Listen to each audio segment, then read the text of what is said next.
Our objectives today is to first understand what is data carving, and then what are the different graphics file formats, and then we will have a look at the data compression techniques and how we can locate and recover graphic files. The process of extracting all relevant pieces of information from a file is called data or file carving.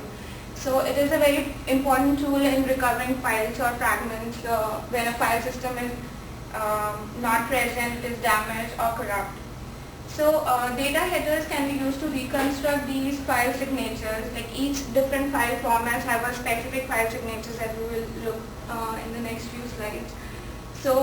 In order to retrieve, extract information, investigators use these data headers to understand the file properties and what might be hidden inside these files.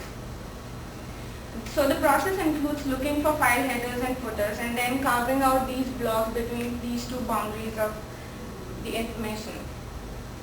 So there are the different graphics file formats that are known are graphic interchange format, joint photographic formats, these .tiff and .bmp. And there are different standard vector file formats also. These are the non-standard graphic file formats that are also available, and these also can be used in order to hide information inside the file in different file formats. We also need to understand the data compression technique. So image formats such as GIF, JPEG and PNG compress their data. There are different data compression techniques. There are lossless compression and loss lead compression. In lossless compression, when the data is compressed, none of the information is lost in this process, whereas in lossy compression, some of the data might be lost.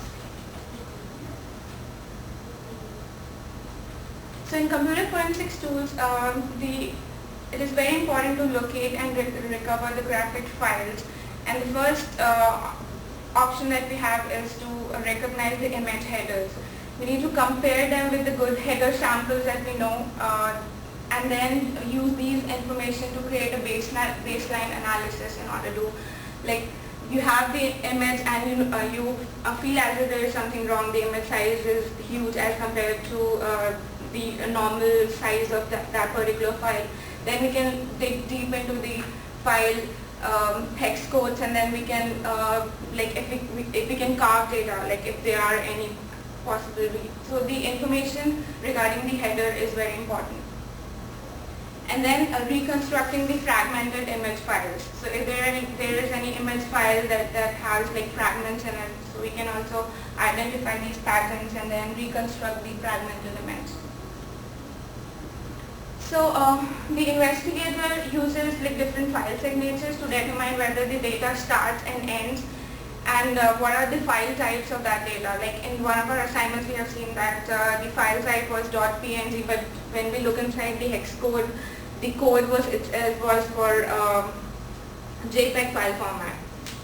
So similarly, we have file extensions such as .jpg, and one way to identify that it is a graphic file. And the user can easily change the file extension, but the data header does not change.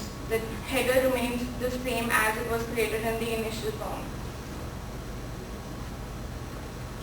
This is one of the hex file sample for the hex file headers that one can use while analyzing the details. We know that the PNG begins with 8954E47.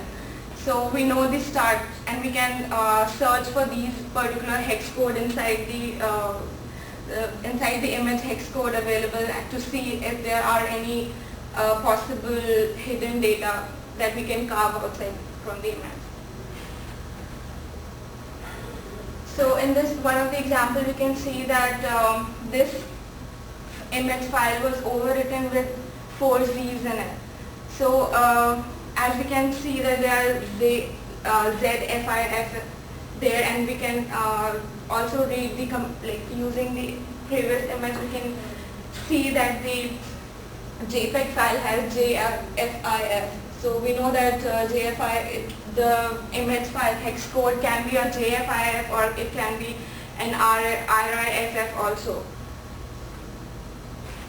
So we can use different hit and try analysis to go edit the header string and then save it as that file format and see whether the image shows up in different image viewers.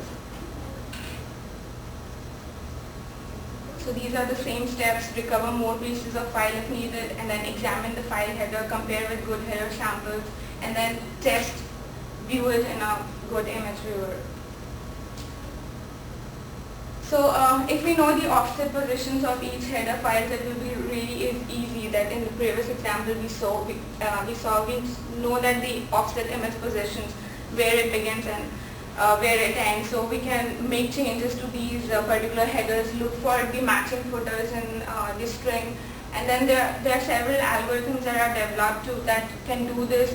The algorithms and the forensic image carving forensic tools are used to like automatically do this. You don't have to manually go and do for each one of them, but the efficiency of these algorithms are varies depending on the different techniques that are used. So in this particular example, we see that there is only FIX. So you can insert an uppercase J there with the matching character of FFD8, FFE0 starting at the offset E0, and then try saving the image and then viewing the image again to see if the image loads up. One of the challenges that come in data carving is how to order the fragmented pieces into a complete picture without sufficient decoding information. So if the file, the image file or the file is not present in its whole and it is fragmented, then there is where the algorithm, most of the algorithms fail to decode the information in a better like optimized way. So one of the solution that was proposed was the coherence of Euclidean distance, that is CED. It provides a framework to tackle this problem. The main important components of this algorithm was that it builds up a new similarity matrix, then to evaluate if two data blocks are consecutive in the same JPEG file. So this algorithm was implemented on a JPEG file, and a fragmentation point detection algorithm based on CED was implemented. The overall recovery algorithm is to construct the JPEG file from the fragmented files, and this basically uses the color codes of the matching headers and footers. So the algorithm builds up different color codes for each headers and footers matching in that particular fragment, and it doesn't work on the complete block as a whole as other algorithms, but instead it works on different pieces of these matching code blocks, like the color codes. Thank you.